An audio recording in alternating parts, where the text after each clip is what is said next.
The rifle's recoil slammed against her shoulder as blood seeped through her tactical vest, but her hands remained steady as granite.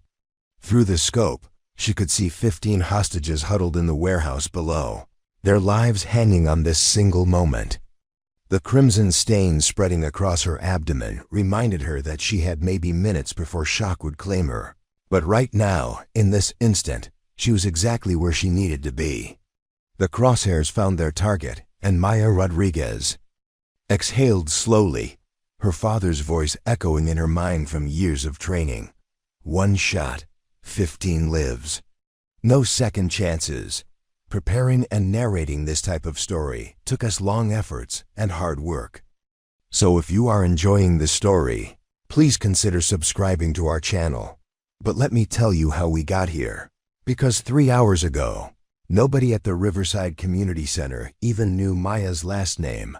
Meet Maya Rodriguez, 34 years old, with shoulder-length black hair that she kept in a simple ponytail and dark brown eyes that seemed to absorb everything while revealing nothing. She had been working as a part-time custodial supervisor at the Riverside Community Center for 8 months now, a job that paid just enough to cover her modest apartment rent and keep food on the table for her and her aging mother.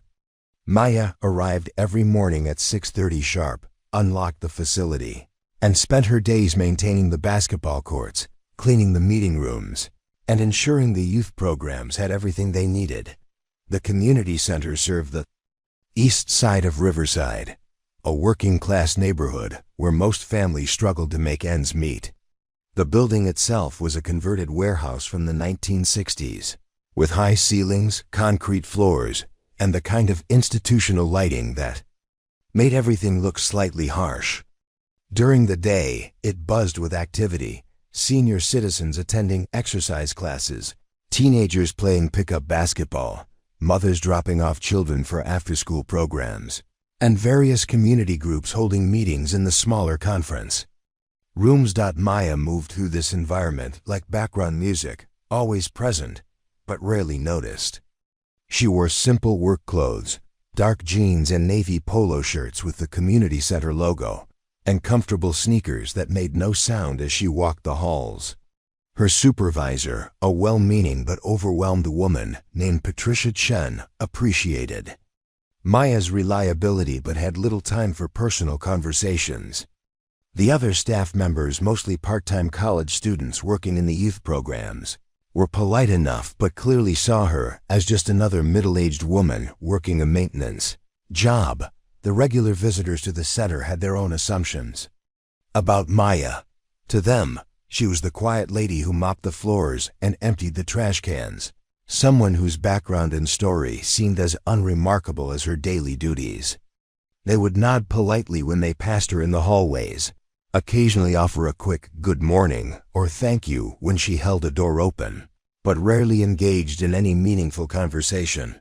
Maya never corrected their assumptions or volunteered information about herself. When the basketball coaches complained about equipment problems, she would listen carefully and somehow always manage to fix whatever was broken. When the senior citizens exercise instructor mentioned that the sound system was acting up, Maya would quietly troubleshoot the issue and have it working perfectly by the next morning. When teenagers left messes in the game room, she would clean everything without complaint or lecture. Her efficiency was remarkable, though few people paid enough attention to notice. Maya could assess a situation quickly, identify exactly what needed to be done, and execute the solution with minimal fuss or drama. She seemed to have an intuitive understanding of how mechanical systems worked, could spot potential safety hazards before they became problems, and had a way of being exactly where she was needed when problems arose. The youth program director, an energetic man named Kevin Walsh, who had been running basketball programs for local kids for over a decade, sometimes wondered about Maya's background. There was something about the way she carried herself, a kind of alertness and precision that seemed unusual for someone in a custodial position. When she walked, her posture was perfectly straight, her movements economical and purposeful.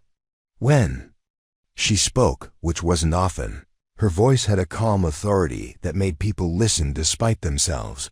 But Kevin, like everyone else, was too busy with his own responsibilities to pursue his curiosity.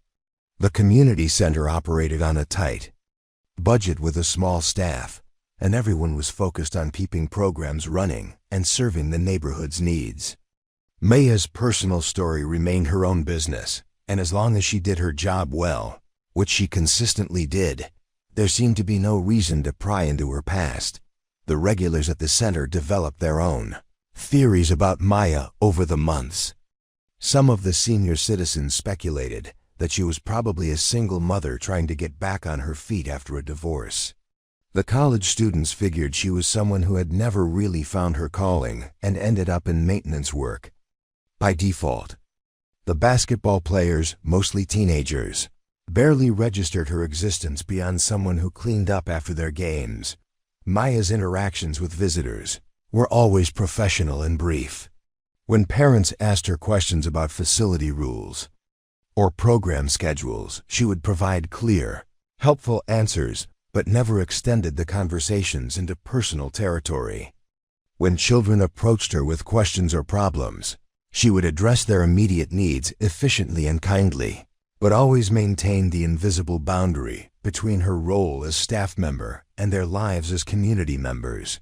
The truth was that Maya Rodriguez had chosen this job deliberately, seeking exactly this kind of anonymity and routine.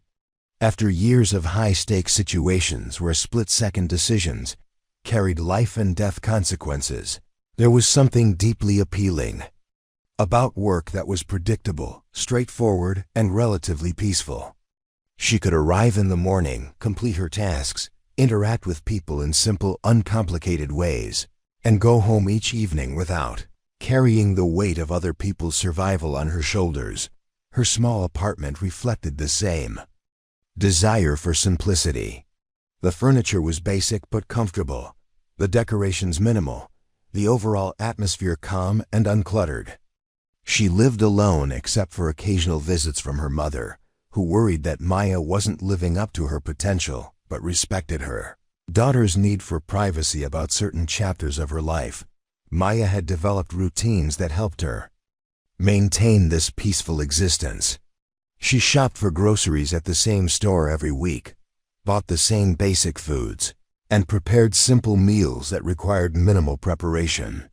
She read library books in the evenings, mostly biographies and history, and took long walks through the neighborhood on weekends.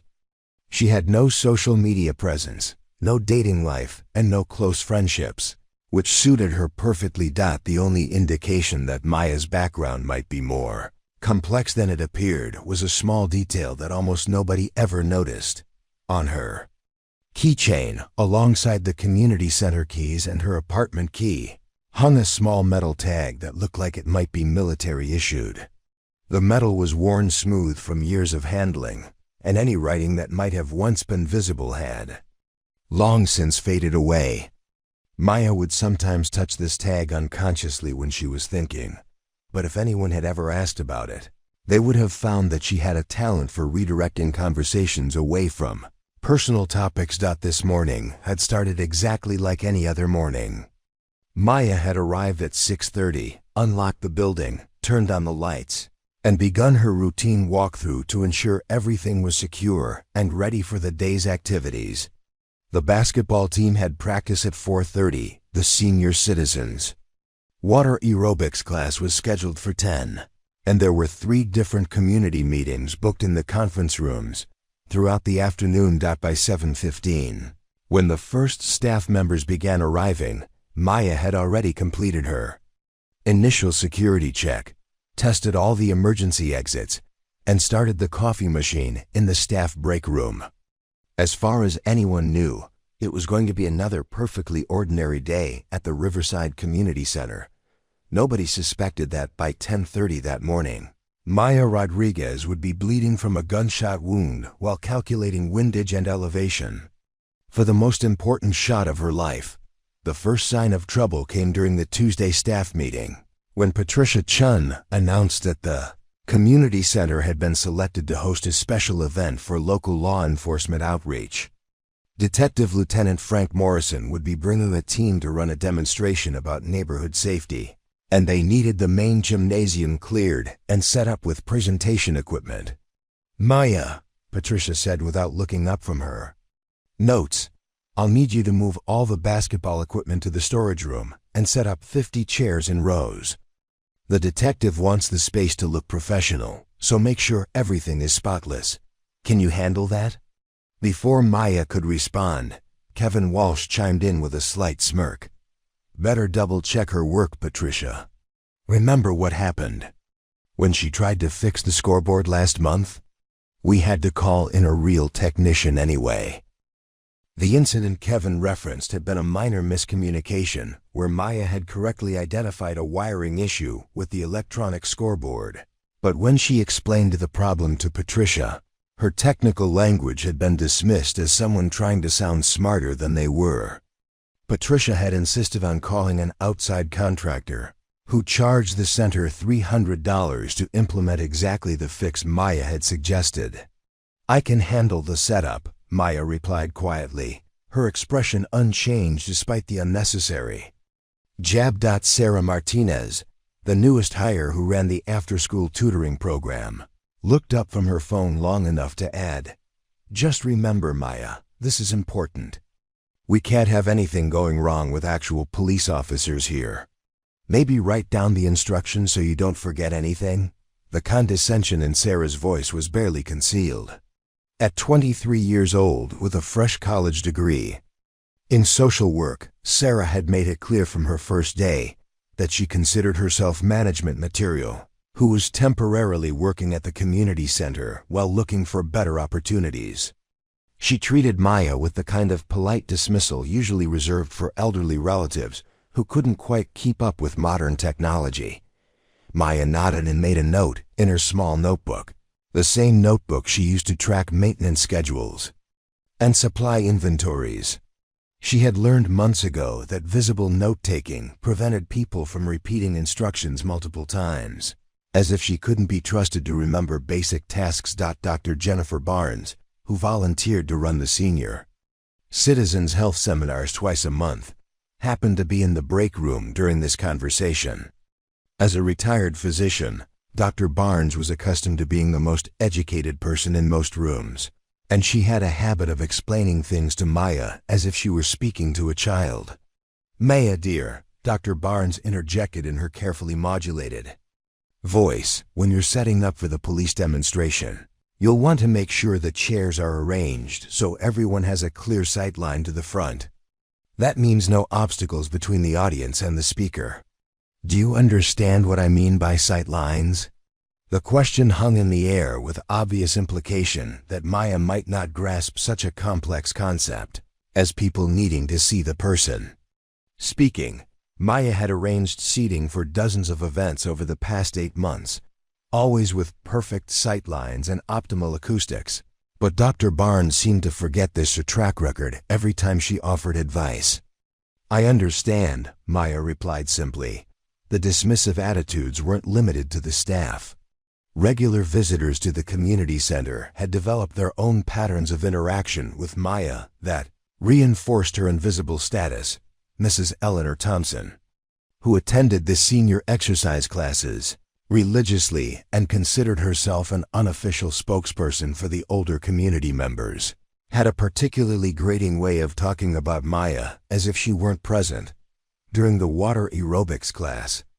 That morning, Mrs. Thompson was holding court near the pool edge, discussing the upcoming police visit with her fellow swimmers.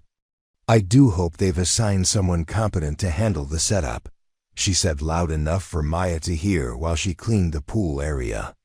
"You know how these minimum wage workers can be. No attention to detail whatsoever." Maya continued methodically, checking the pool chemical levels and cleaning the filtration system, her movements steady and professional despite the commentary happening 3 feet away. "Last week, I asked that custodial woman to adjust the water temperature," Mrs. Thompson continued, and she just stared at me like I was speaking a foreign language. Finally had to explain 3 times that the pool was too cold for seniors with arthritis. Really, you'd think they'd train these people better.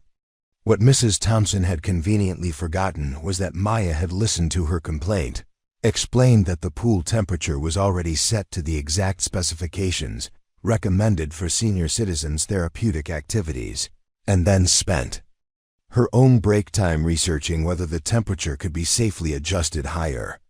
When she presented Patricia with documentation from 3 different aquatic therapy sources confirming the current temperature was optimal, Patricia had simply said, "Well, just try to keep the seniors happy." The teenage basketball players who used the gym in the afternoons had their own way of dismissing Maya's presence. To them, she was essentially invisible until they needed something cleaned up or wanted to complain about equipment. 17-year-old Marcus Johnson, who considered himself the unofficial leader of the pickup games, had a habit of leaving his trash on the bleachers and making comments about the cleaning lady when Maya came to collect it. "Yo, cleaning lady," Marcus called out during a game break last week. "Somebody spilled Gatorade by the free throw line. Can you get that?"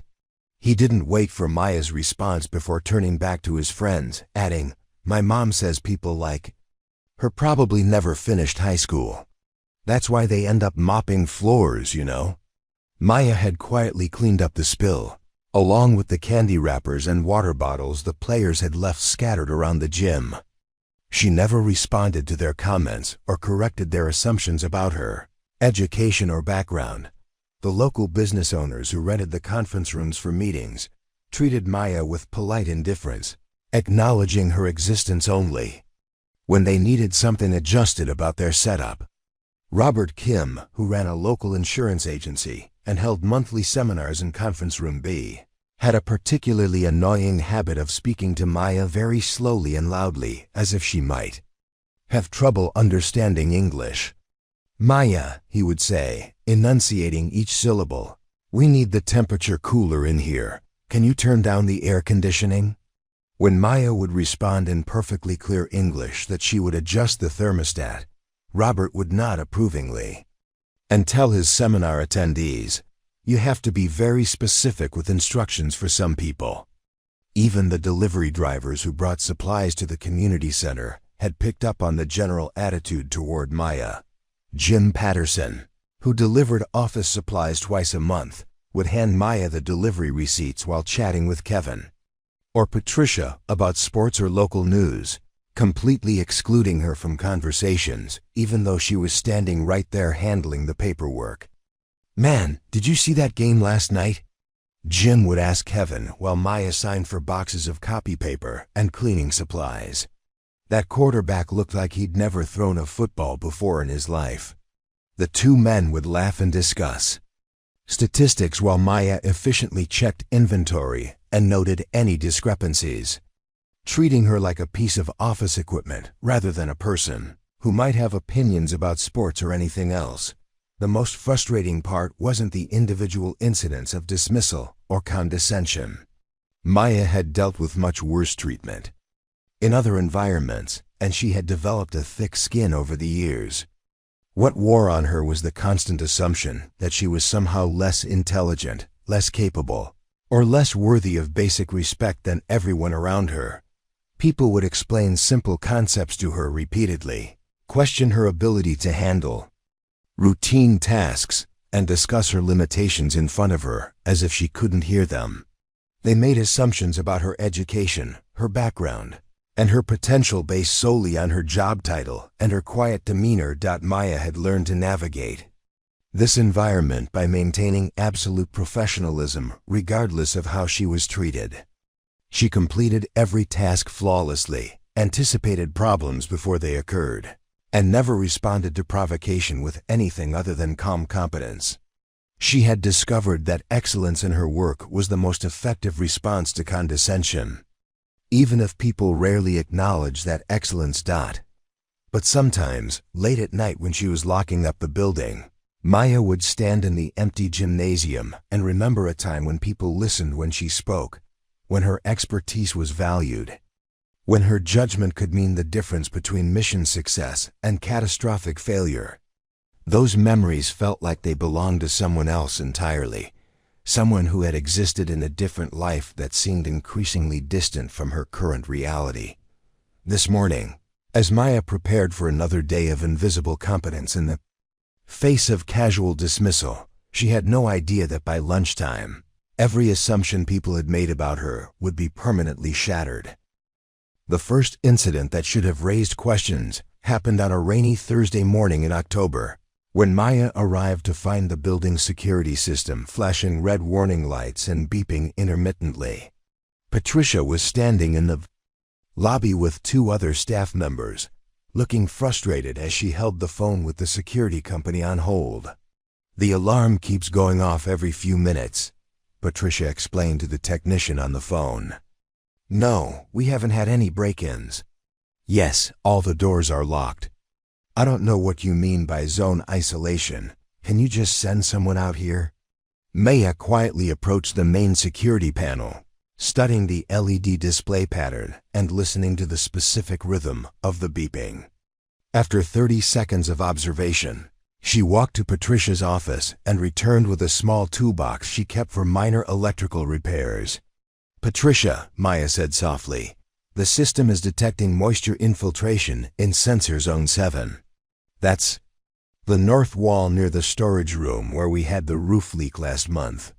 The humidity is triggering false readings in the motion detector." Patricia covered the phone and looked at Maya skeptically. "How could you possibly know that? This system is brand new." Without asking permission, Maya removed the cover from the security panel and pointed to a specific indicator light that was blinking amber rather than solid green. "This light shows Zone 7 is registering intermittent signals. The pattern indicates environmental interference, not actual motion. If you open the panel for the north wall sensor, you'll find condensation on the circuit board." Kevin Walsh, who had arrived during this exchange, shook his head with annoyance. "Maya, you're not a security technician. Please don't mess with the alarm system. We need professionals to handle this." But Patricia was curious despite herself. "The technician says it'll be 4 hours before someone can come out, and we have the senior citizens program starting in an hour. Maya, are you sure about the moisture thing?" "I've seen this specific model before," Maya replied. "The sensor in Zone 7 needs to be cleaned, and the area needs better ventilation. The problem will get worse as the day gets more humid." Against Kevin's obvious disapproval, Patricia decided to check Maya's assessment. They walked to the storage room where Maya opened the sensor housing and revealed exactly what she had predicted: a thin film of moisture on the internal components and small water stains on the mounting bracket. "Well, I'll be damned," Patricia muttered. "How did you know to look for that?" Maya was already cleaning the sensor with a soft cloth and adjusting the mounting angle to prevent future moisture accumulation. "Basic troubleshooting," she said simply. "Electronics and humidity don't mix well." Kevin remained skeptical. "Lucky guess," he said to Patricia later. "She probably just remembered something from a YouTube video or something." The second incident occurred 3 weeks later during a power outage that lasted most of the afternoon. The community center had backup generator power for essential lighting, but the main electrical systems remained offline, leaving the building uncomfortably warm and poorly ventilated. Dr. Barnes was conducting her monthly health seminar for seniors when the power failed.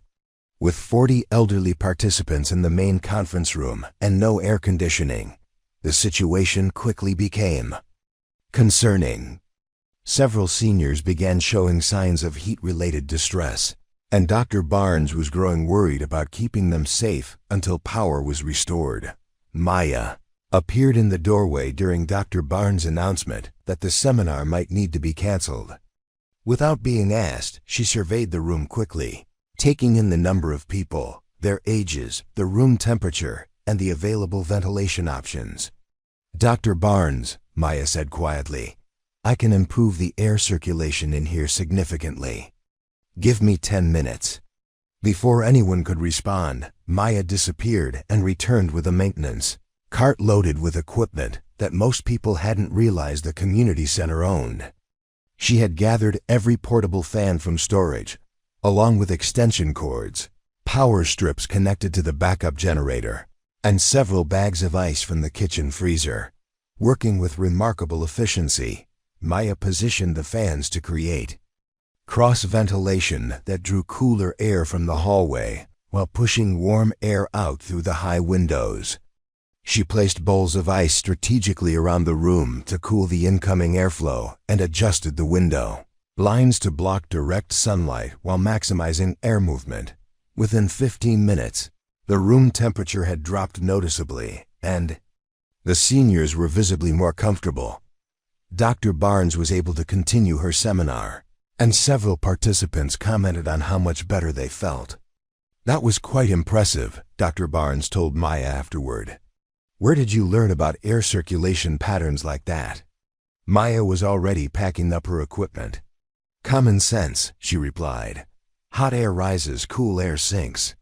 Create a flow pattern that works with physics instead of against it."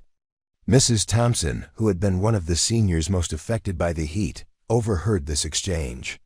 "Well," she said to Dr. Barnes, "I suppose even people in maintenance jobs pick up a few tricks over the years." Though I'm sure she learned it from watching the real technicians when they serviced the VX system. The third incident was more dramatic and should have been impossible to dismiss, but somehow the witnesses managed to do exactly that. It happened on a Tuesday evening when Maya was locking up the building after the late basketball practice. She was conducting her final security walk when she heard shouting from the parking lot. Through the front windows, she could see Marcus Johnson and two of his teammates surrounding a car with its hood open. Steam was pouring from the engine compartment, and one of the boys was holding his hand against his chest. Clearly in pain, Maya grabbed the first aid kit from her office and ran outside to find that Marcus's friend David had been burned by steam from the car's overheated radiator. The injury wasn't life-threatening, but David was in significant pain and the burn covered most of his forearm. "We called 911, Marcus said when he saw Maya approaching, but they said it could be 20 minutes for an ambulance." Maya quickly assessed David's injury with a competence that surprised everyone present. She examined the burn without touching it, asked specific questions about his pain level and medical history, and determined that while the injury required professional treatment, it wasn't immediately dangerous. "David, I need you to keep your arm elevated," she instructed while opening the first aid kit. "This is going to help with the pain and prevent infection until the paramedics arrive." Her treatment was textbook perfect. She cleaned the area with sterile saline, applied burn gel with precise technique, and wrapped the injury with gauze that provided protection without restricting circulation. Her movements were confident and practiced, and she maintained calm communication with David throughout the process to keep him focused and calm. "Whoa," said the third teammate, Tony. "You're like a real nurse or something. Where did you learn to do that?" Maya finished securing the bandage and checked David's pulse and breathing rhythm. "First aid certification," she said. "Everyone who works with the public should know basic emergency care." When the paramedics arrived 15 minutes later, they examined Maya's treatment and complimented her technique. "Whoever did this dressing knows what they're doing," the senior paramedic told the group. "Textbook burn care. You probably prevented some serious complications." Marcus looked at Maya with something approaching respect for the first time since she'd started working at the community center. But by the next day, he was telling the story differently to his friends. "The cleaning lady helped out when David got burned," he said during lunch at school. "She must have taken some kind of first aid class for her job or whatever. It was decent for someone without real training." The pattern continued over the following months. When the community center's internet went down during an important video conference with the city council, Maya diagnosed the problem as a routing issue with the ISPS connection rather than internal equipment failure. Her assessment saved the center from paying for unnecessary service calls and got the connection restored in half the time. When a suspicious individual Spent several hours loitering near the children's playground, Maya observed his behavior patterns and documented details that helped police identify him as someone with outstanding warrants. Her report was so thorough and professionally written that the responding officer asked if she had law enforcement experience. When a kitchen grease fire started during a community dinner, Maya responded with an efficiency and precision that had the situation under control before the fire department arrived. She evacuated the area using proper procedures, contained the fire with the appropriate suppression methods, and documented the incident with a thoroughness that impressed the fire marshal. Each time, people found ways to explain away Maya's competence. She had probably watched online videos, taken some classes, or just gotten lucky. The idea that their quiet custodial supervisor might possess genuine expertise in multiple complex areas was apparently too difficult for anyone to seriously consider. Maya never corrected their assumptions or provided additional information about her background.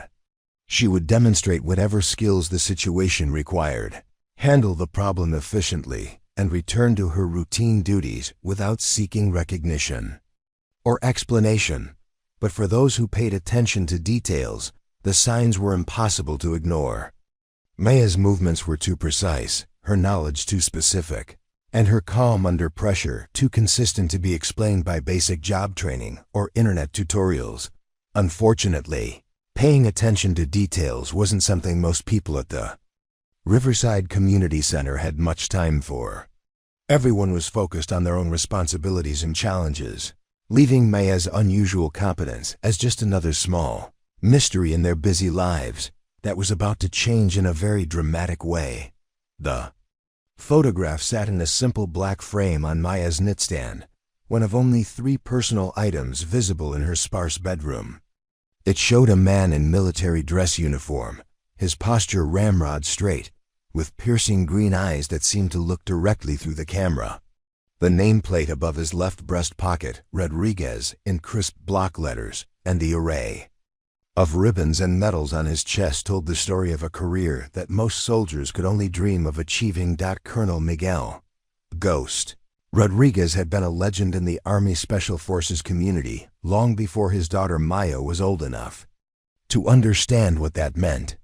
His nickname had nothing to do with being pale or quiet, but rather his supernatural ability to appear exactly where he needed to be at the precise moment when everything depended on one person making an impossible shot under impossible conditions.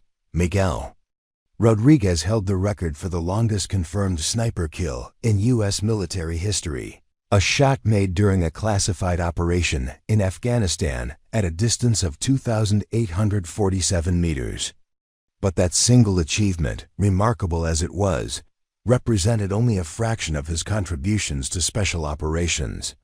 Over 18 years of active duty, he had trained 3 generations of military snipers, developed new techniques for long-range precision shooting, and served as the primary instructor for the Army's most elite marksmanship programs.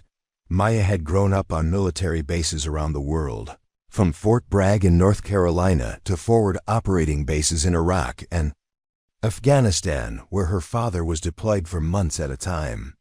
From her earliest memories, she understood that her father's work was different from other soldiers, more secretive and dangerous, but also more important to national security. When Miguel was home between deployments, he would spend hours with Maya in their backyard, teaching her lessons that went far beyond typical father-daughter activities. By age 8, she could calculate wind speed and direction using environmental indicators. By 10, she understood ballistics principles that most people never learn in their entire lives. By 12, she could field strip and reassemble a rifle, blindfolded in under 3 minutes. "Mia," he would tell her during their training sessions, using the Spanish endearment he reserved for their private moments, "precision isn't just about steady hands or good eyes. It's about understanding every variable that exists between you and your target, then making calculations so accurate that failure becomes impossible." Miguel's teaching methods were patient but demanding. He would have Maya practice breathing, techniques for hours, teaching her to control her heart rate and find the natural pause between heartbeats, where the human body achieves perfect stillness. He taught her to read environmental conditions that other people couldn't even see, to judge wind patterns by watching grass movements from hundreds of meters away, to calculate bullet trajectory adjustments based on altitude, humidity, and temperature. Variations. Anyone can pull a trigger, he would explain while Maya practiced her shooting stance. But a true marksman understands that the shot begins long before you touch the rifle. It begins with observation, calculation, and patience. When you finally fire, the outcome should already be certain. The training wasn't just about technical skills. Miguel emphasized that marksmanship carried moral weight that required absolute clarity about when such skills should be used. Power. Without wisdom is destruction, he would say. Everything I'm teaching you is for protection, never for aggression. You use these skills to save lives, to prevent greater harm, to protect people who cannot protect themselves. Maya excelled at every aspect of the training with a natural aptitude that amazed even her father. By age 16, she could consistently hit targets at distances that challenged experienced military snipers. Her scores on marksmanship tests routinely exceeded those of soldiers with years of combat experience. She possessed the rare combination of physical steadiness, mathematical precision, and psychological calm that defined elite shooters. When Maya turned 18, Miguel encouraged her to consider military service, but as an officer rather than following his path through enlisted ranks. You have abilities that could serve the country in ways that go beyond what I've accomplished, he told her. But you also have intelligence and leadership potential that shouldn't be wasted. Maya chose to attend West Point, where she excelled academically while continuing to develop her marksmanship skills.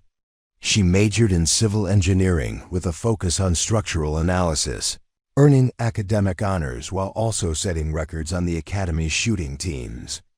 Her tactical thinking impressed instructors, her leadership abilities earned respect from fellow cadets, and her technical expertise made her a natural choice for specialized training programs. After graduation, Maya was commissioned as a second lieutenant and immediately selected for the Army Corps of Engineers, where her mathematical mind and attention to detail proved valuable for complex infrastructure projects. But her shooting abilities hadn't gone unnoticed, and within 2 years she was recruited for special operations training. Maya spent the next 8 years serving in various capacities that combined her engineering expertise with her marksmanship skills. She deployed to Iraq and Afghanistan multiple times, working on missions that required both technical precision and tactical excellence.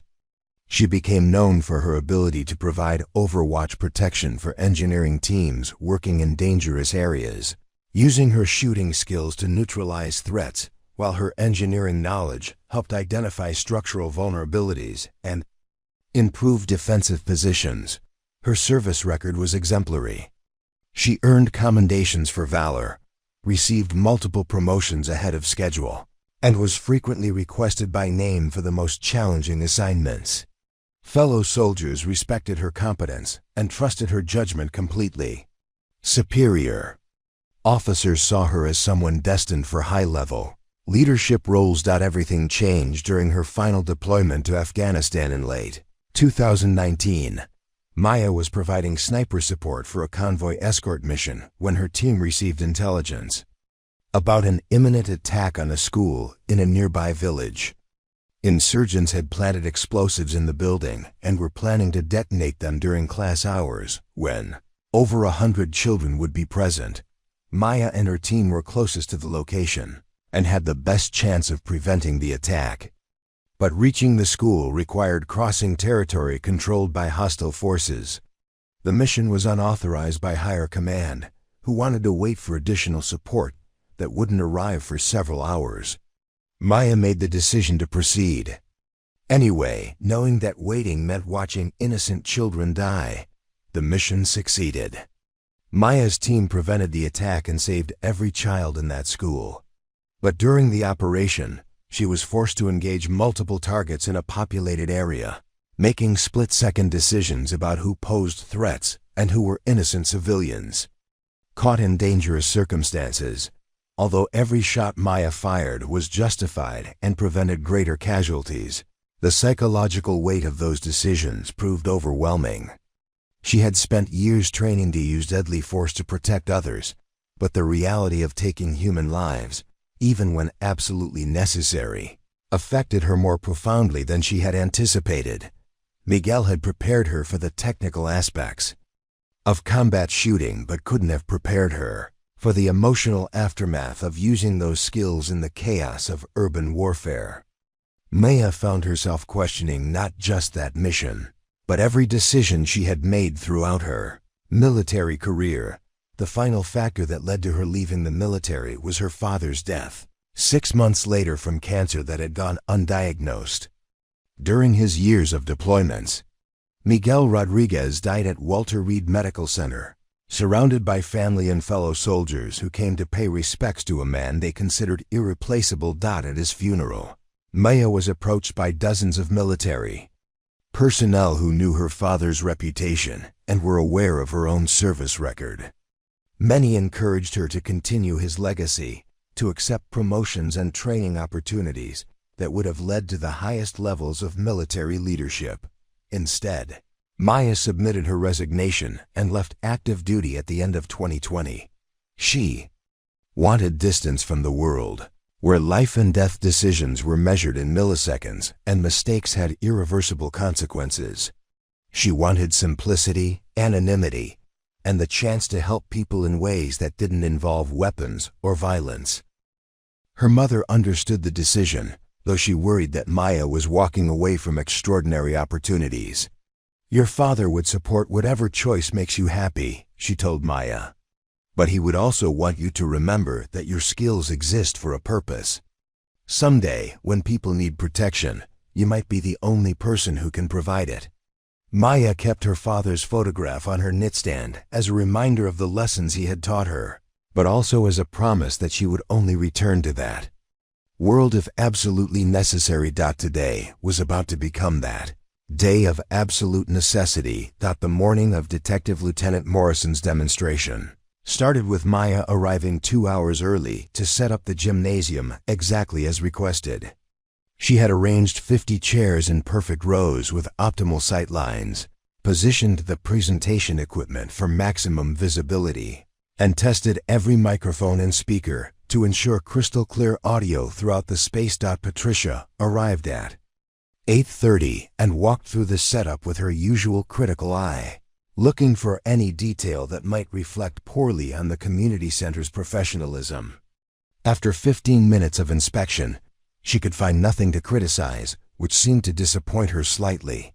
"It looks adequate," Patricia finally conceded. "Just make sure you stay out of the way during the actual presentation. The officers don't need distractions from support staff." Detective Morrison and his team arrived at 9:45, 20 minutes before the scheduled start time. Morrison was a compact, intense man in his early 40s with graying temples and the kind of alert posture that suggested years of tactical experience. He was accompanied by officers Janet Reyes and Mark Stevens, both members of the department's community outreach division. Maya watched from the back of the gymnasium as Morrison surveyed the setup, nodding approvingly at the chair arrangement and equipment positioning. He spoke briefly with Patricia about the program schedule, then began unpacking demonstration materials that included tactical gear, communication equipment, and what appeared to be training weapons. "Good morning, everyone," Morrison announced as community members began filling the chairs at 10 o'clock sharp. The audience was exactly what Maya had expected: 37 seniors from the regular exercise programs, 12 parents with school-aged children, 8 teenagers including Marcus Johnson and his basketball teammates, and various community volunteers and staff members. Morrison's presentation began with statistics about neighborhood safety and crime prevention strategies. He discussed the importance of community awareness, explained how residents could help law enforcement identify suspicious activities, and outlined resources available for personal safety education. Maya positioned herself near the side exit where she could monitor the presentation while remaining available if any technical issues arose with the equipment. From this vantage point, she had a clear view of both the audience and the presenters, as well as quick access to the building's main corridors. 20 minutes into the presentation, Morrison began demonstrating communication protocols between patrol units and dispatch. Officer Reyes was playing the role of a patrol officer calling in a suspicious person report, while Stevens operated a mock dispatch station to show how information was processed and resources were allocated. The demonstration was going smoothly until Stevens received an actual radio call on his personal department radio, which he had forgotten to turn off during the presentation. The crackling voice was urgent and difficult to understand, but Maya caught enough words to realize this wasn't part of the planned program. Shots fired. Multiple suspects, hostages reported at the warehouse district, all available units. Stevens quickly moved away from the audience and lowered his radio volume, but Morrison had also heard the transmission. The two officers exchanged glances that Maya recognized as the kind of nonverbal communication that happens between tactical partners who have worked together in high-stress situations. Morrison smoothly continued his presentation, while Stevens stepped outside to get clearer information about the developing situation. When Stevens returned 3 minutes later, his expression was grim, and he whispered something to Morrison that caused the detective's jaw to tighten noticeably.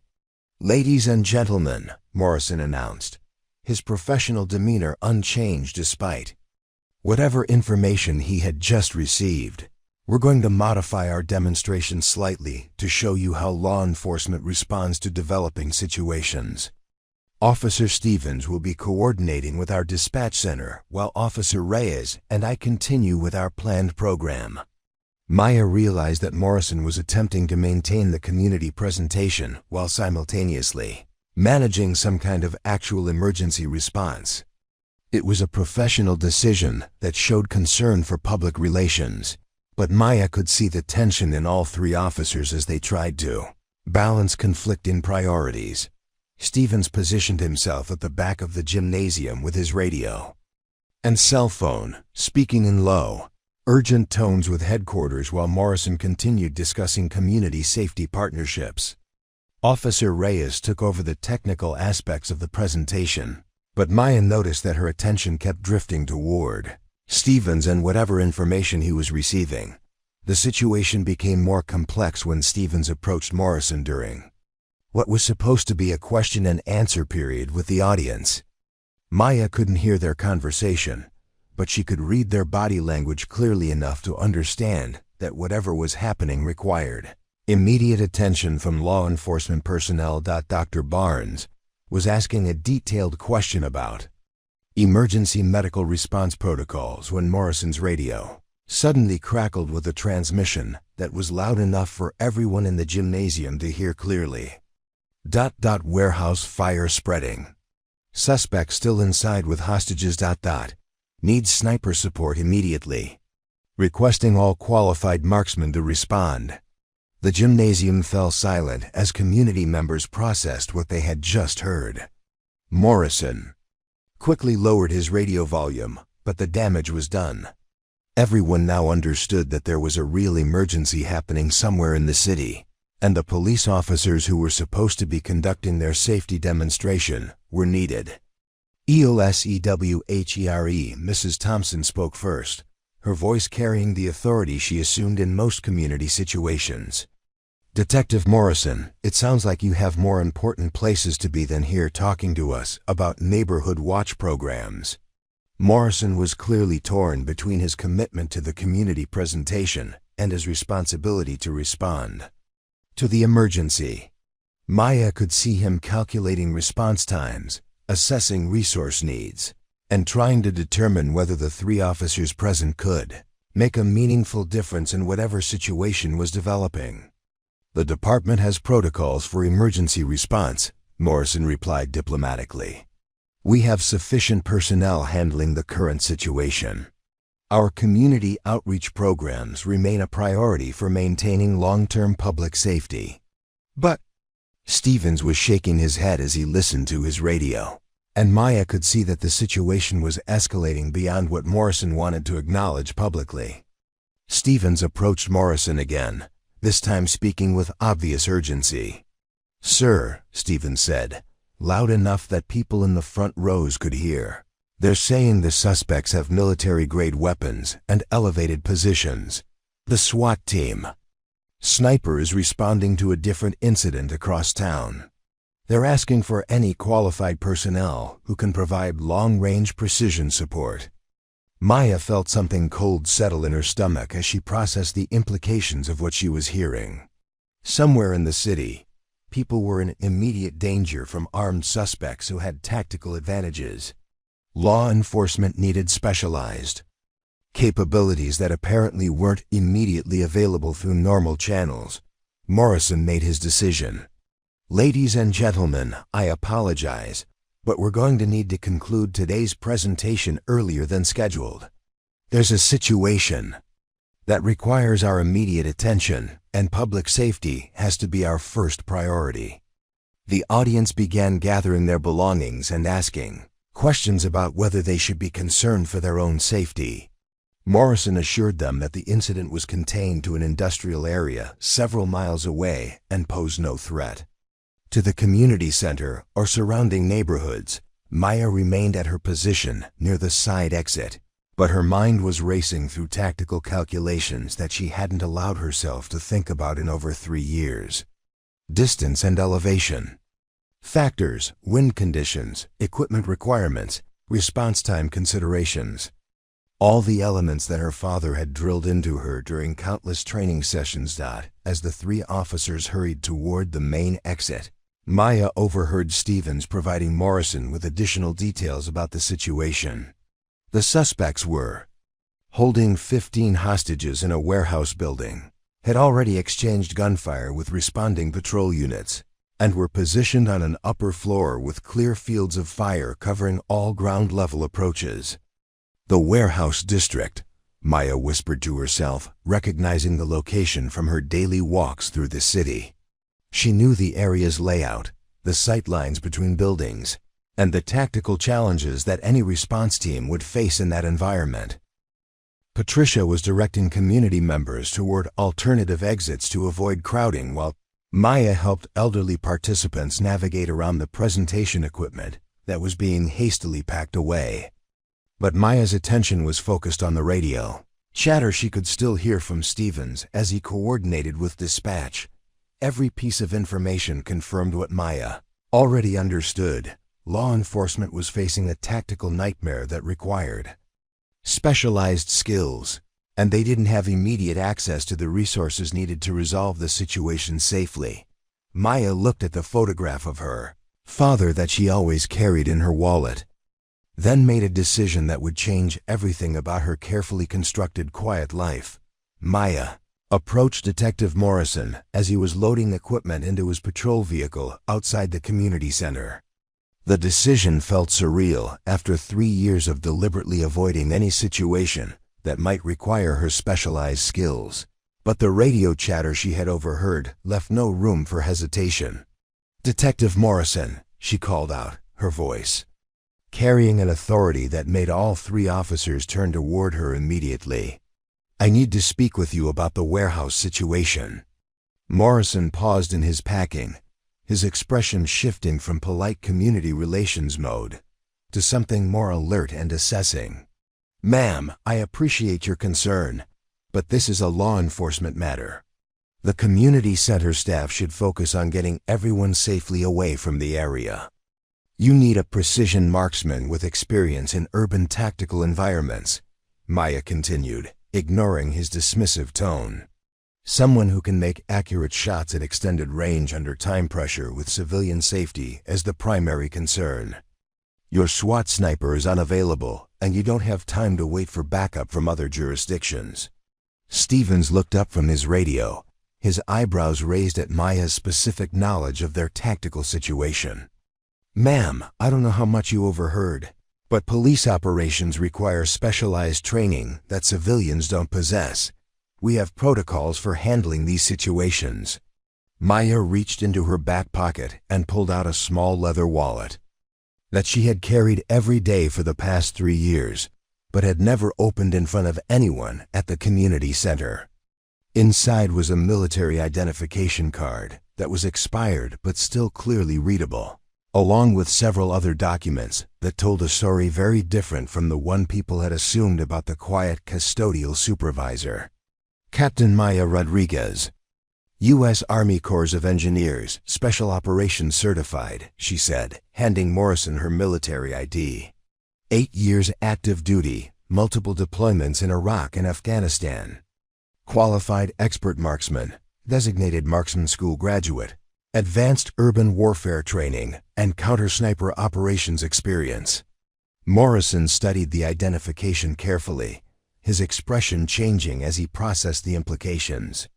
The photograph matched Maya's face, and the credentials listed on the card represented training that very few people possessed, even within law enforcement circles. "This doesn't look like standard Army engineering," Officer Reyes observed, reading over Morrison's shoulder. "Special Operations certification isn't something they hand out for building bridges. My specialization was providing precision fire support for engineering teams operating in contested areas," Maya explained. "When you're trying to repair infrastructure in a war zone, someone needs to neutralize threats while the technical work gets done. I handled overwatch and counter-sniper duties for teams working on critical projects." Stevens was still skeptical. "Military experience is one thing, but civilian law enforcement has different rules of engagement. We can't just hand weapons to former soldiers and hope for the best." Maya looked directly at Morrison, recognizing something in his eyes that suggested military experience of his own. "Detective, how many hostages are in that warehouse?" 15 confirmed, Morrison replied automatically, then caught himself. "But that information isn't. What's the approximate range from the nearest elevated position with clear sight lines to the suspect's location?" Morrison hesitated for a moment, then answered, "Dispatch estimates 600 to 800 meters from the roof of the grain elevator across the street. Wind conditions today are northwest at 12 to 15 miles per hour, gusting up to 20. The warehouse district has wind tunnel effects between the buildings that will create variable crosswinds. Standard police sniper training covers distances up to 400 meters under controlled conditions. This situation requires someone with experience making precision shots at extended range in unpredictable environments." The specificity of Maya's tactical assessment clearly impressed all 3 officers. She wasn't speaking like someone who had learned about sniping from movies or television, but with the kind of detailed knowledge that comes from years of practical application. Morrison made a decision. "Get in the car," he said, opening the passenger door of his unmarked patrol vehicle. "You can ride with us to the scene and consult with the incident commander. But you're not touching any weapons until we verify your credentials and assess the situation." The drive to the warehouse district took 12 minutes through city traffic, with Stevens coordinating by radio while Morrison navigated the streets with emergency lights activated. Maya sat quietly in the back seat, but her mind was processing tactical information as they approached the location. The suspects took control of the building at approximately 9:15 this morning, Stevens briefed Maya during the drive. Initial reports suggest 3 armed individuals with what appear to be military-style weapons. They've barricaded themselves on the 3rd floor with clear fields of fire covering all ground approaches. "Demands or motivation?" Maya asked. "Unknown. At this time, they haven't initiated communication with negotiators. First responders took fire when they attempted to establish a perimeter, so we've pulled back to a safe distance while assessing tactical options." Maya could see the warehouse complex as they approached. a cluster of industrial buildings from the 1970s that had been partially converted to artist studios and small manufacturing spaces. The main structure was 4 stories tall with large windows on each level, providing excellent visibility for anyone inside who wanted to monitor surrounding areas. The command post had been established in a parking lot 3 blocks away, with multiple police vehicles, an ambulance, and a fire department ladder truck positioned to support operations. Commander Sarah Walsh, a veteran officer with 22 years of experience, was coordinating the response from behind an armored vehicle that served as mobile headquarters. Preparing and narrating this type of story took us long efforts and hard work, so if you are enjoying the story, please consider subscribing to our channel. Morrison, Commander Walsh called as they approached. Where do we stand on sniper support?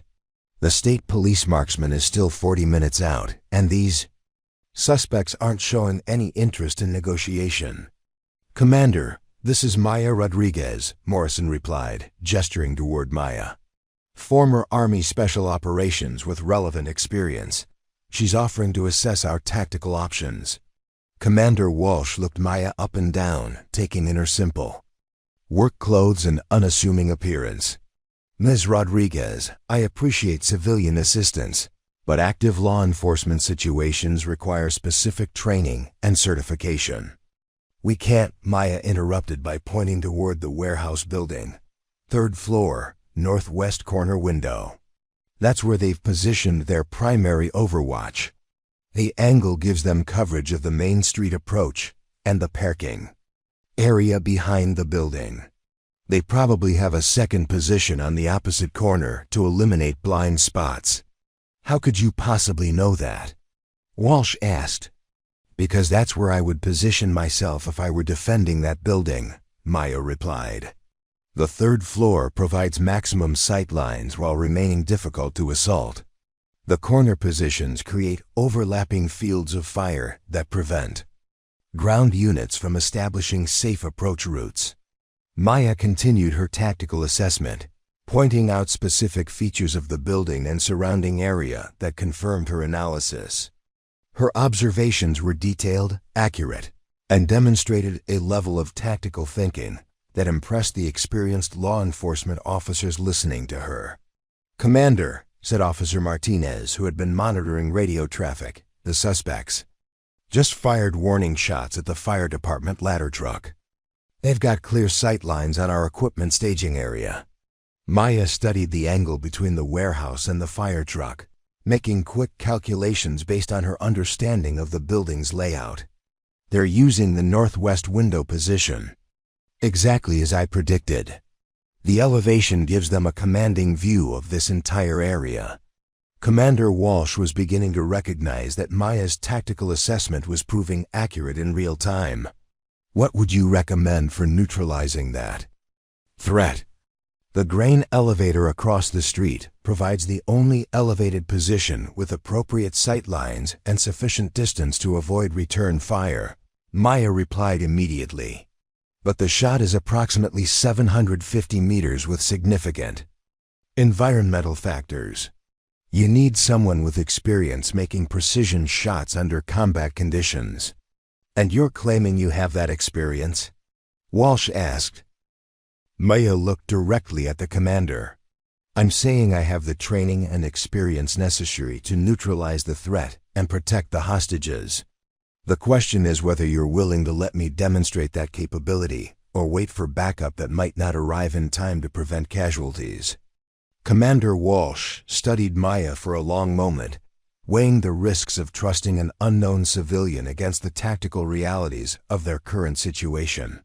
Show me, she finally said. The grain elevator stood 73 feet tall, a weathered concrete structure that had been built in the 1960s to serve the industrial district's agricultural businesses. Maya climbed the rusted maintenance ladder on the building's exterior while Commander Walsh coordinated equipment transport through the building's ground-level access. Officer Stevens had retrieved a Remington 700 tactical rifle from the department's SWAT vehicle along with a spotting scope and basic ammunition. As Maya examined the weapon on the elevator's roof, she could see that it was well maintained but configured for typical law enforcement scenarios rather than extended-range precision shooting. "This rifle is zeroed for 200 meters, Maya observed, checking the scope calibration and trigger adjustment. "I need to recalibrate for 750 meters with current wind conditions, and the ammunition isn't optimal for this distance." Commander Walsh monitored the situation through her radio while Maya worked. "The suspects fired another warning burst 3 minutes ago when our negotiator tried to establish voice contact through a bullhorn. They're not interested in talking, and they're demonstrating increasing aggressiveness toward any law enforcement presence." Maya completed her rifle adjustments and positioned herself at the roof's edge, using the elevator's concrete structure as a stable shooting platform. Through the scope, she could see the warehouse building clearly, including the third-floor windows where movement indicated the suspects' positions. "I can see 2 confirmed positions," Maya reported to Commander Walsh through the radio headset Stevens had provided. "Northwest corner window shows 1 individual with what appears to be an assault-style rifle. Southeast corner has another suspect with a different weapon, possibly a shotgun. I can't confirm the third suspect's location." "From this angle, what about the hostages?" Walsh asked it. Maya adjusted her scope and studied the building's interior as much as the window angles would allow. "Second floor, central area. I can see several people sitting on the floor in a group. They appear to be restrained but not injured. The suspects are maintaining separation between their positions and the hostages." The tactical situation was more complex than Maya had initially assessed. The suspects had positioned themselves to maintain visual control over the hostages while preventing any single marksman from neutralizing all threats simultaneously. This suggested military or tactical training that went beyond typical criminal behavior. "Commander," Officer Martinez called from the command post, "we just received intelligence from the building owner. The warehouse has a freight elevator that opens directly onto the 3rd floor. If the suspects control that access point, they can move hostages between floors to complicate any rescue attempt." Maya processed this information while continuing her observation of the building. "The elevator shaft creates a tactical funnel that works in the suspect's favor. They can monitor the only vertical access route while maintaining overwatch on ground approaches. This isn't random positioning, it's deliberate tactical planning." Commander Walsh's radio crackled with an urgent transmission from one of the perimeter units. "Command, we have movement on the 2nd floor. The suspects appear to be separating the hostages into 2 groups." Maya immediately shifted her focus to the 2nd floor windows, where she could now see the suspects forcing hostages to move toward opposite sides of the building. The tactical implications were immediate and alarming. "They're creating multiple kill zones," Maya reported. "If they position hostages near the windows on both sides of the building, any assault team will face impossible choices about civilian casualties." The situation escalated when one of the suspects appeared at the northwest window and began firing systematic shots at police vehicles in the parking area below. The rounds were clearly aimed at equipment rather than personnel, but the message was unmistakable. The suspects were prepared to increase violence if law enforcement continued their containment efforts. "All units pull back another 50 meters, Commander Walsh ordered immediately. "We can't risk civilian casualties or officer safety." Maya watched through her scope as the suspects moved with coordinated precision, suggesting professional training and advanced planning for exactly this type of standoff. One suspect maintained overwatch while the others repositioned hostages and equipment, demonstrating the kind of tactical discipline that made them extremely dangerous opponents. "Commander," Maya said into her radio, "these aren't typical criminals." The coordination and tactical awareness suggests military backgrounds or advanced training. They're operating with specific objectives that go beyond random hostage-taking. Before Walsh could respond, the situation took a dramatic turn. Maya saw movement on the building's roof that hadn't been visible from ground level. A fourth suspect had climbed onto the warehouse roof and was setting up what appeared to be a rocket-propelled grenade launcher aimed at the command post location. "Command, you have immediate threat," Maya shouted into her radio. "Fourth suspect on the roof with RPG aimed at your position. You need to evacuate now." The command post erupted in controlled chaos as officers scrambled to move equipment and personnel out of the potential blast radius. Commander Walsh coordinated the evacuation while maintaining radio contact with Maya, who had the only elevated position capable of observing the new threat. "Can you neutralize the roof target?" Walsh asked while directing vehicles away from the danger zone. Maya studied the range and angle to the suspect on the roof. The distance was slightly over 800 meters, with a challenging upward angle that complicated ballistics calculations. More critically, she could see that the suspect was wearing body armor and positioned behind an air conditioning unit that provided partial cover. "Negative on clean shot to roof target," Maya replied. "He's protected by equipment and the angle limits my effective targeting, but I can see he's preparing to fire. You have maybe 60 seconds before he's ready to launch." The tactical situation had become impossible through conventional law enforcement methods. The suspects controlled multiple elevated positions, held hostages as human shields, and now threatened the command post with military-grade weapons that could inflict mass casualties. "Commander," Walsh made a decision that violated standard protocols, but acknowledged tactical reality. "Rodriguez, you're authorized to engage targets of opportunity. Priority is preventing harm to civilians and officers. Use your judgment on engagement criteria." Maya felt the familiar calm settle over her as she accepted the weight of responsibility that came with taking human life to protect others. Her father's training kicked in automatically: breathing control, heart rate regulation, environmental assessment, and the mathematical precision required for long-range shooting under pressure. Through her scope, Maya could see the roof suspect making final adjustments to his weapon while the window-positioned suspects maintained their overwatch of the hostage areas. The tactical challenge required neutralizing multiple threats simultaneously while preventing any suspect from harming hostages in response to the engagement. Maya had one advantage that the suspects didn't know about: her position on the grain elevator was outside their visual range, making her effectively invisible to their security scan. She could engage one target before the others realized where the shot had come from.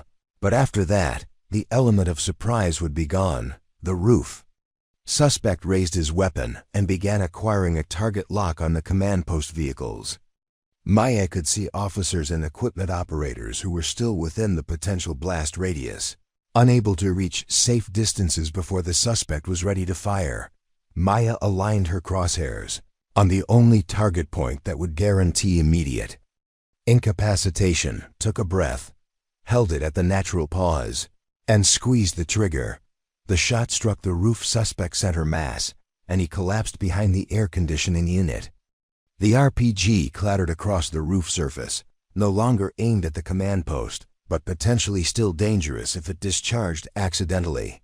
Maya immediately shifted her scope to the window positions, where both suspects were now alert and scanning for the source of the shot. She had perhaps 10 seconds before they identified her position and began returning fire. That was when Maya saw something that changed everything about the tactical situation. One of the suspects was dragging a hostage toward the northwest window, clearly intending to use the civilian as a human shield. While attempting to locate and neutralize Maya's position, the hostage was a young girl, maybe 8 years old, who had probably been in the wrong place at the wrong time when the suspects seized the building. Maya could see the terror on the child's face as she was forced toward the window where she would be completely exposed to crossfire. Maya had trained for this scenario countless times: urban environments, where civilian safety was the primary concern and where split-second decisions determined who lived and who died. But training scenarios didn't capture the psychological weight of watching a frightened child being used as a weapon against law enforcement. Through her scope, Maya could see that she had one clear shot at the suspect holding the child. But the angle was challenging, and the margin for error was essentially zero. Miss by even an inch, and the child could be hit by the bullet or injured by the suspect's reaction. Maya steadied her breathing and began the mental calculations that would determine whether she could make the shot that would save the child's life while eliminating the threat. In that moment, she felt a sharp burning sensation in her left shoulder and realized that a third suspect, positioned somewhere she hadn't detected, had found her location and engaged her with rifle fire. Bullet had struck Maya in the left shoulder, spinning her partially around and sending waves of searing pain down her arm. Blood immediately began soaking through her work shirt, and she could feel the warm wetness spreading across her back as she dropped behind the grain elevator's concrete wall for cover. Maya pressed her right hand against the wound to assess the damage while keeping her rifle ready. The bullet had passed through the muscle tissue without hitting bone or major arteries, but the bleeding was significant and her left arm was rapidly losing strength and mobility. She estimated that she had maybe 20 minutes before blood loss would seriously impair her coordination and judgment. Through her radio headset, she could hear Commander Walsh coordinating emergency medical response while trying to maintain tactical control of the deteriorating situation. Rodriguez, report your status. We saw muzzle flash from your position. I'm hit but functional, Maya replied, her voice steady despite the burning pain in her shoulder. Third suspect was positioned in the building across the alley from the warehouse. I didn't detect him during my initial assessment. Maya carefully moved to a different position on the roof, keeping low to avoid giving the hidden sniper another clean shot. Through her scope, she could see that the situation at the warehouse had become critical during the few seconds she had been dealing with her wound. The suspect holding the young girl at the northwest window was now using her as a human shield. While scanning for Maya's position, the child was crying and struggling, making the tactical shot even more challenging. The second suspect at the southeast window had repositioned to provide covering fire, and Maya could see muzzle flashes as he engaged the police perimeter positions. More urgently, the remaining hostages on the second floor were in immediate danger. Through the warehouse windows, Maya could see that one of the suspects was threatening the adult hostages with a weapon while shouting instructions that appeared to involve forcing them toward the building's stairwell. Command, the suspects are moving to execute the hostages, Maya reported while applying pressure to her shoulder wound with a torn section of her shirt. They know law enforcement has sniper capability now, and they're eliminating witnesses. Commander Walsh's voice was tense as she processed multiple crisis points simultaneously. State police backup is still 15 minutes out. Fire department can't approach for medical evacuation while we have active shooters. What are your tactical options?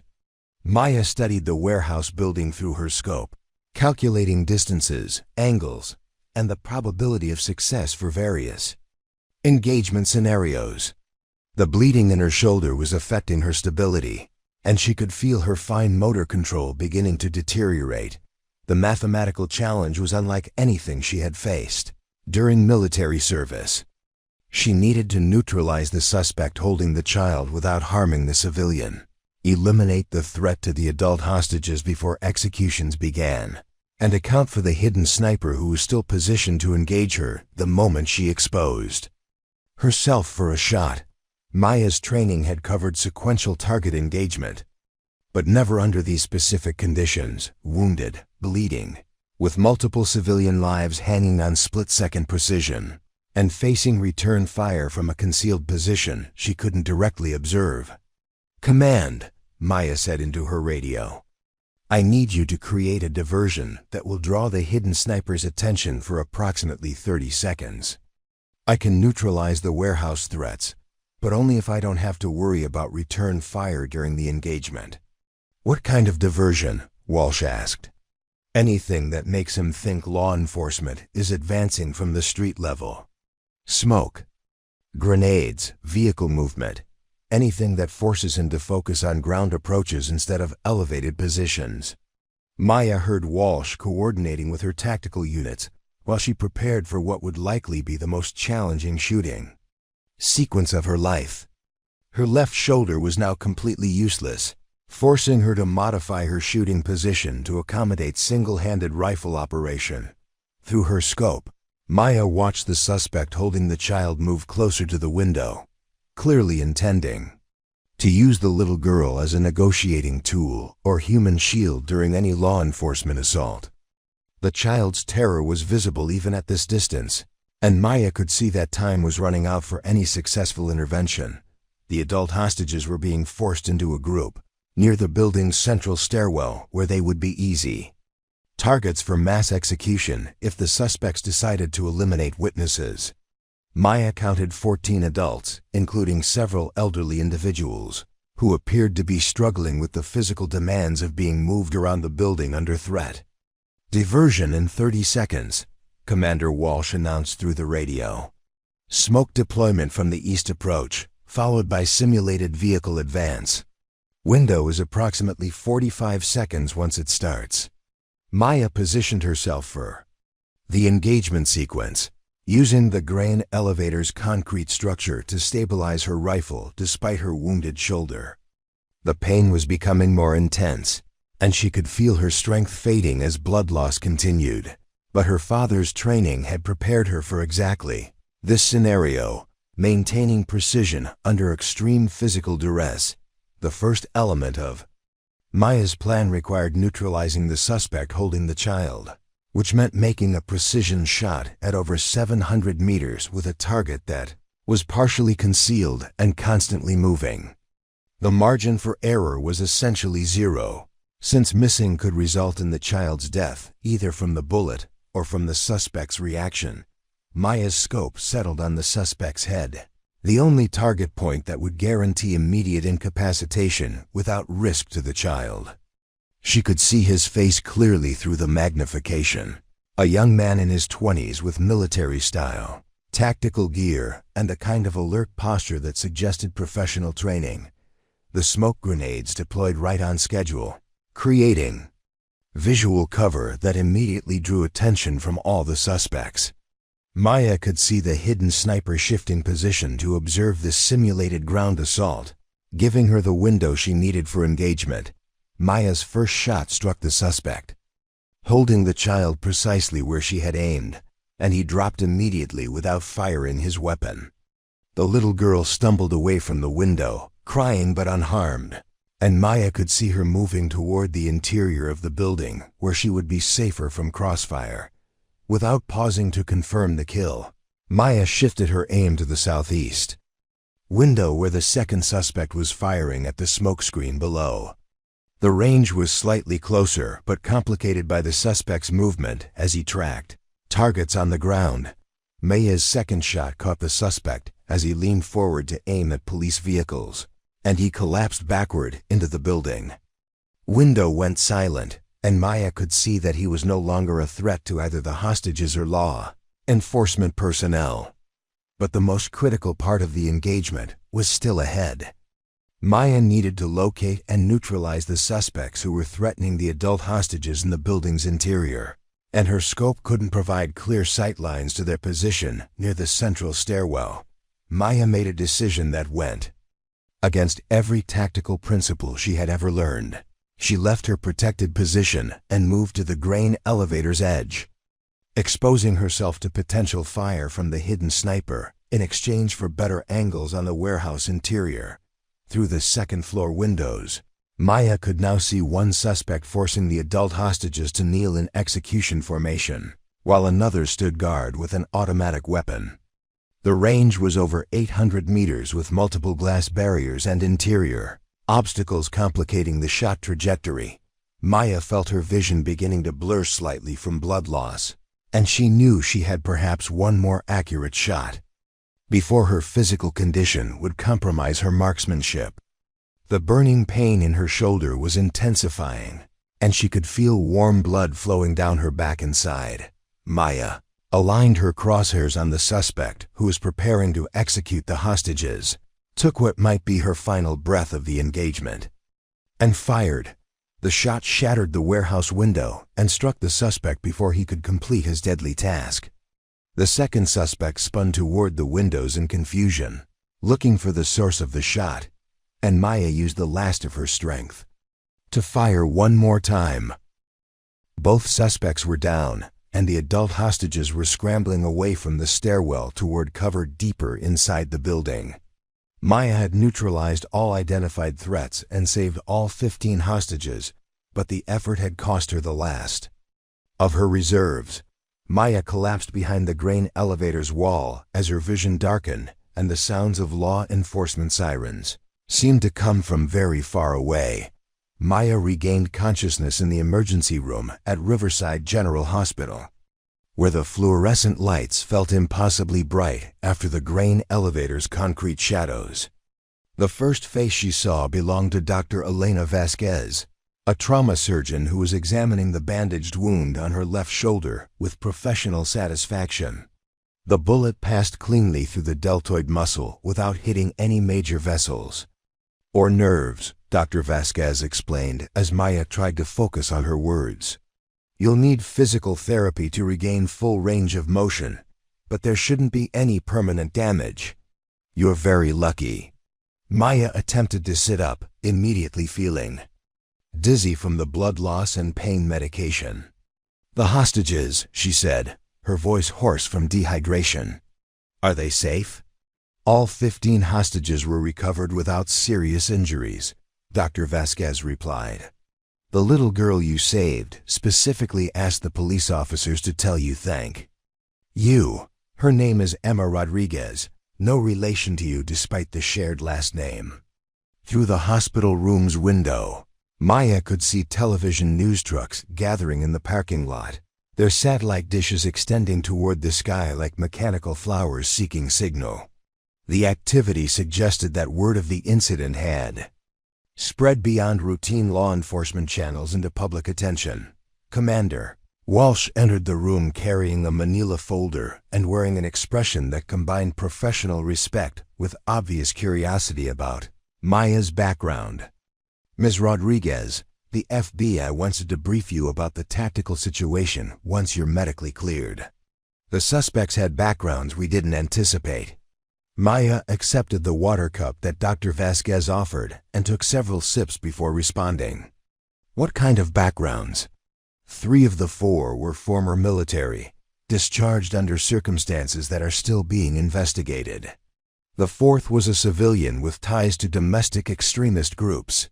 They had been planning this operation for several months, apparently targeting the warehouse because of its visibility and symbolic value to the community. Maya nodded, unsurprised by the intelligence.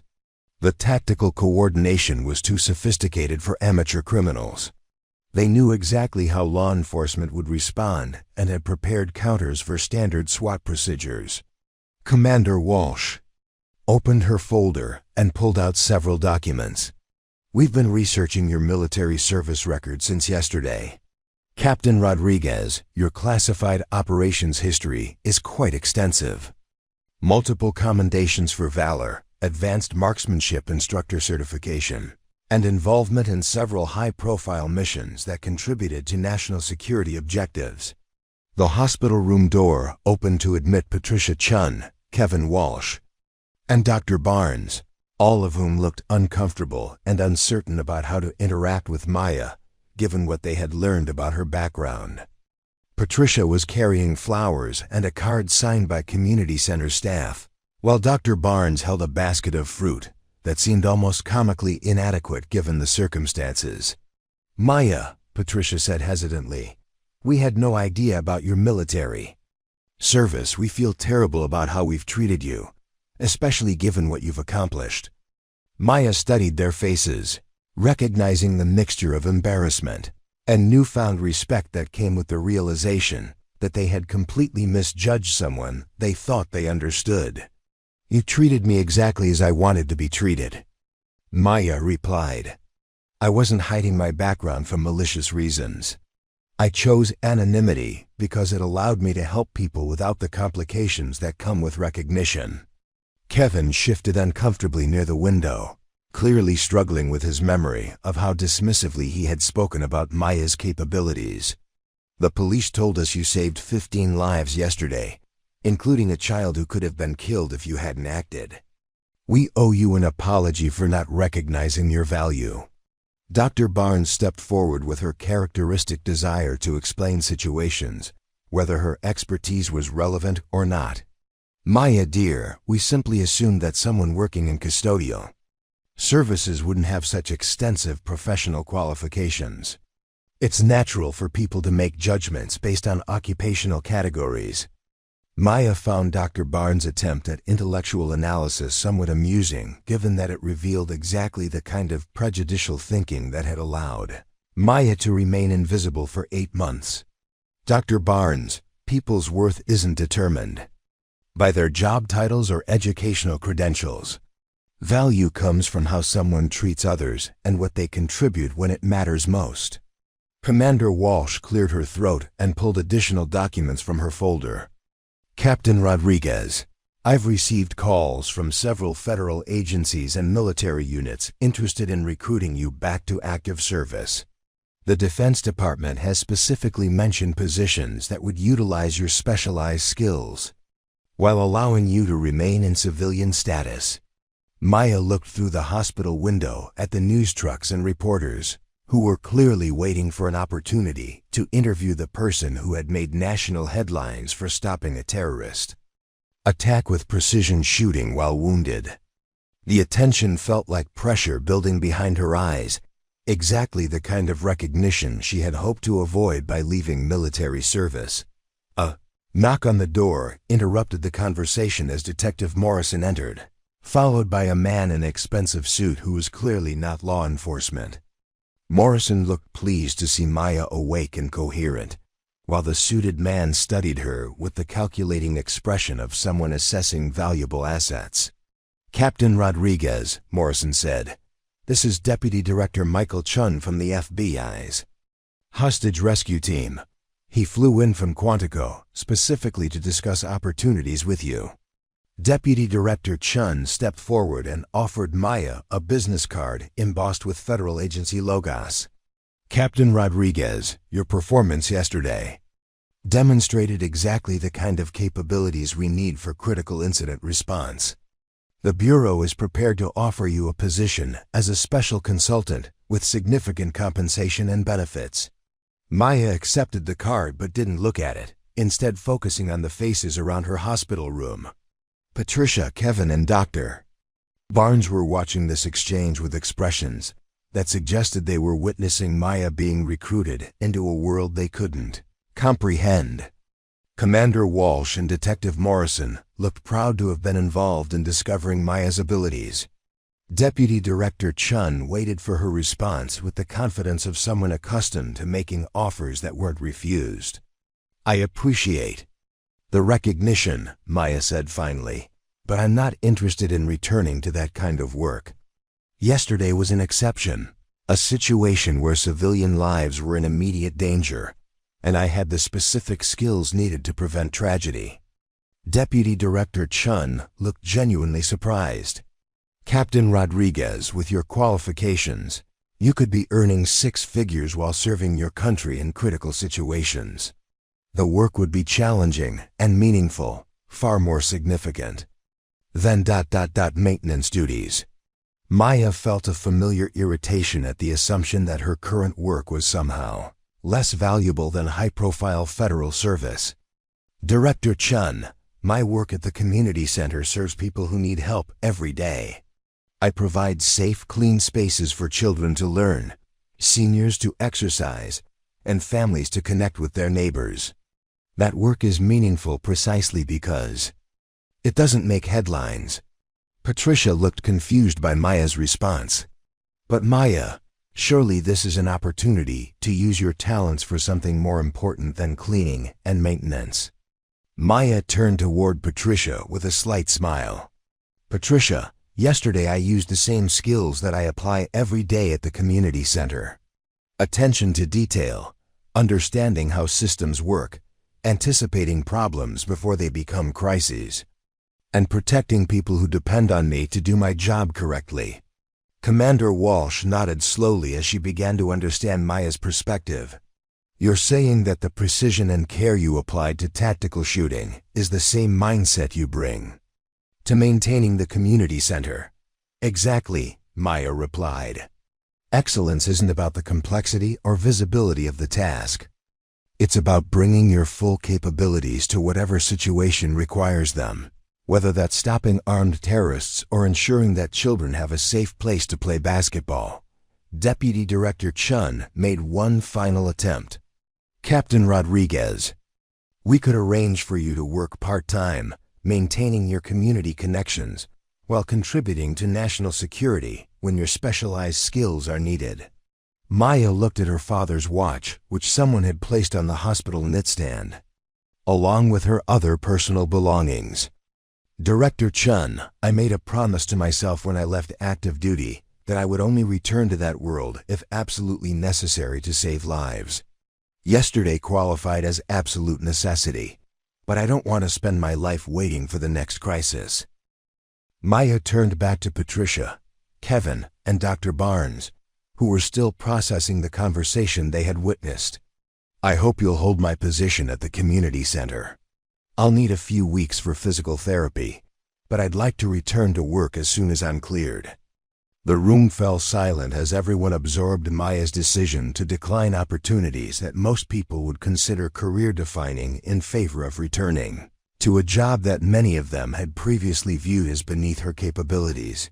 6 weeks after the warehouse incident, Maya returned to the Riverside Community Center on a Monday morning, arriving at her usual time of 6:30 with her left arm still in a support sling, but otherwise ready to resume her duties. The building looked exactly the same from the outside, but Maya knew that everything else had fundamentally changed. The first difference became apparent when she unlocked the front doors and found a handwritten note taped to the inside of the glass. Written in a child's careful script, it read, "Thank you, Miss Maya, for saving everyone. Emma Rodriguez, the little girl from the warehouse." Below the words was a crayon drawing of a tall building with a tiny figure on top holding what appeared to be a telescope. Maya carefully removed the note and tucked it into her shirt pocket before beginning her morning security walkthrough.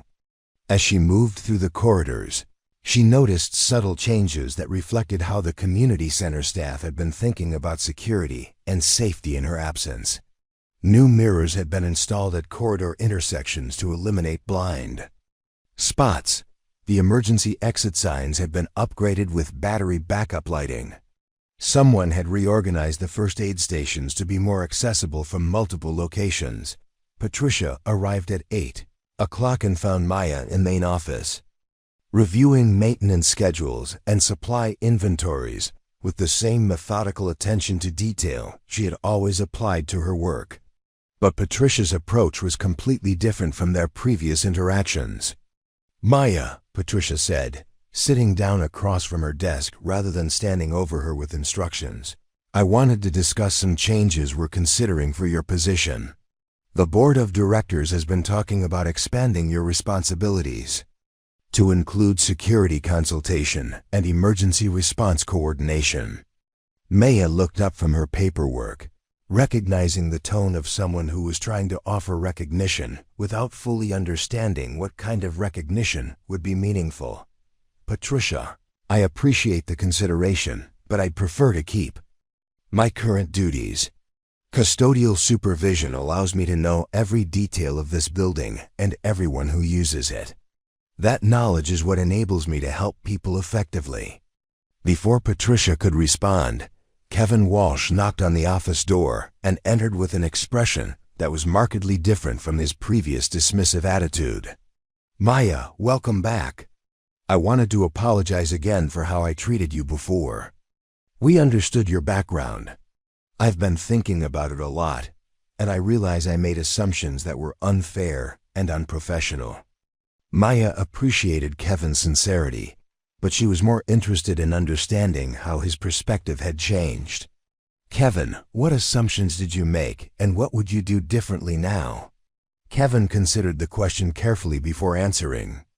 I assumed that someone in a maintenance position couldn't have expertise in areas that seemed unrelated to their job duties. When you diagnosed problems with equipment or suggested solutions for facility issues, I dismissed your input because I couldn't see how you would have learned those skills. And now? Maya asked. Now I realize that competence isn't limited by job titles, and people often have backgrounds and capabilities that aren't obvious from their current positions. I should have listened to your suggestions based on their merit, rather than dismissing them based on my preconceptions about your role. Dr. Barnes appeared in the office doorway, having overheard the conversation. Maya, dear, I've been reflecting on our interactions as well. As a physician, I should have recognized signs of your extensive medical training from the way you handled emergency situations. Your responses were too precise and confident to be explained by basic first aid certification. Maya was beginning to understand that her return to work would involve navigating changed relationships with people who were genuinely trying to adjust their behavior but weren't sure how to do so authentically. Dr. Barnes, the most important thing you can do is treat everyone with the same respect you would show to someone whose qualifications you recognize. Expertise exists in many forms, and people deserve consideration regardless of whether their backgrounds are visible or impressive. The morning continued with a steady stream of community members who wanted to acknowledge Maya's actions and express their gratitude. Mrs. Thompson arrived with a homemade casserole and an apology for comments she had made about Maya's intelligence and capabilities. The teenage basketball players, led by Marcus Johnson, presented Maya with a team jersey that had Coach Maya printed on the back. Miss Rodriguez, Marcus said, his usual swagger replaced by genuine respect. We wanted you to know that we've been thinking about how we treated you. We left messes for you to clean up and talked about you like you weren't there. That was wrong, and we're going to do better. Maya accepted the jersey and thanked the teenagers for their thoughtfulness, but she was more interested in understanding how their behavior would change going forward. Marcus, what matters most to me isn't apologies for past actions, but how you treat the next person who works in a position that seems invisible or unimportant. Will you judge them by their job title, or will you look for their individual contributions and treat them with dignity? Marcus nodded seriously. We've been talking about that. There are people all over school who we probably ignore or dismiss because of the work they do. We're going to pay more attention and be more respectful. The most significant change became apparent during the lunch period when Maya was approached by 3 different community members who were seeking advice about problems that had nothing to do with building maintenance. Sarah Martinez, the after-school program coordinator, asked for Maya's opinion about security procedures for field trips.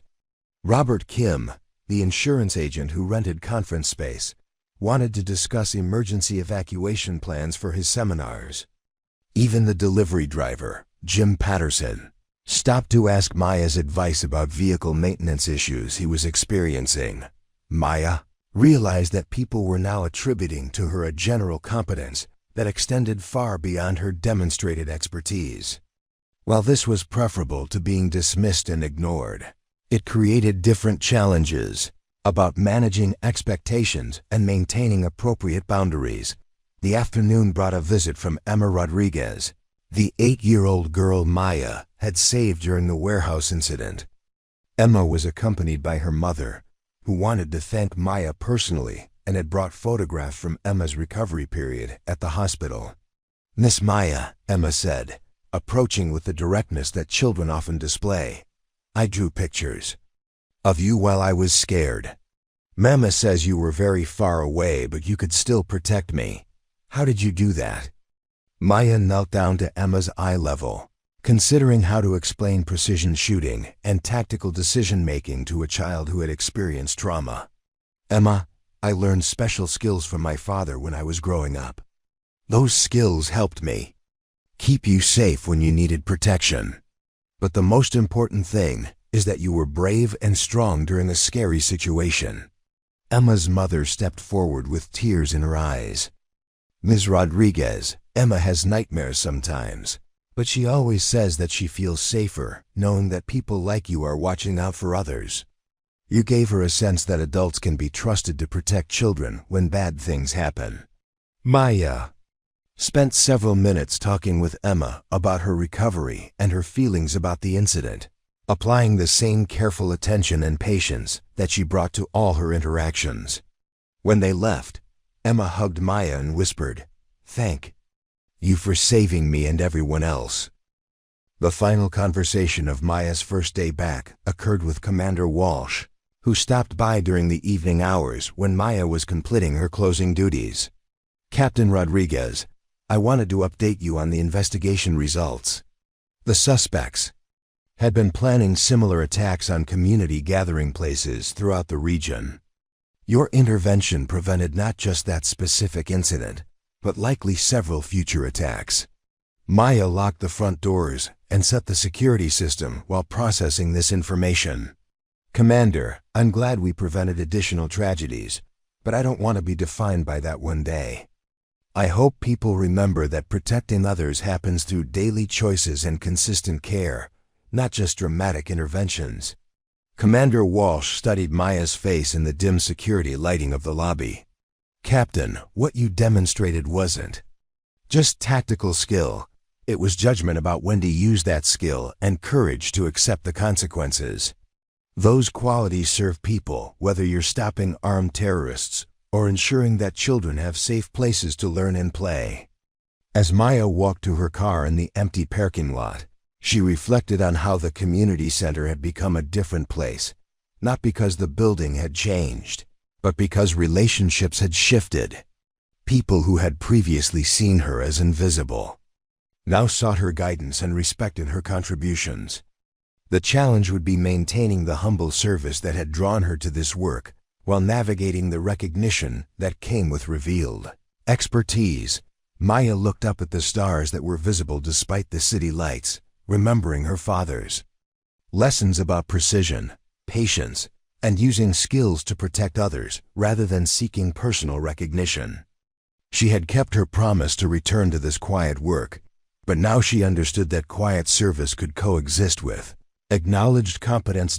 Sometimes the greatest strength is choosing to remain where you can help people daily, rather than chasing opportunities that offer more prestige, but less direct human impact.